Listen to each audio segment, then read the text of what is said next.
Peptic ulcer या मैदे का अल्सर या अंतड़ियों का अल्सर, ये बहुत सारे लोग इसमें मुब्तला हैं और वो अक्सर हमसे पूछते रहते हैं ये अल्सर क्यों बन जाता है, कैसे बनता है, इससे बच कैसे सकते हैं और इसका इलाज कैसे मुमकिन है।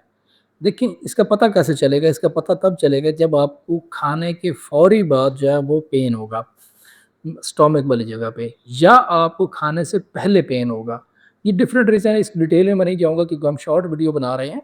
तो होता ये है कि जब आपको शदीद पेन शुरू होता है, तो उस सिलसिले में आप ये चेक करते हैं कि या तो आप खाने से आपको आराम आ जाता है, या जैसे ही आप खाना खाते हैं आपकी पेन और बढ़ जाती है।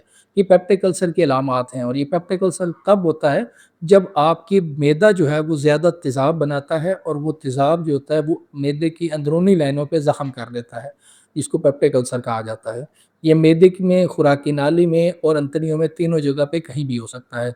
इससे बचने के लिए, तरीका जानने के लिए हमारी अगली वीडियो का इंतज़ार कीजिए।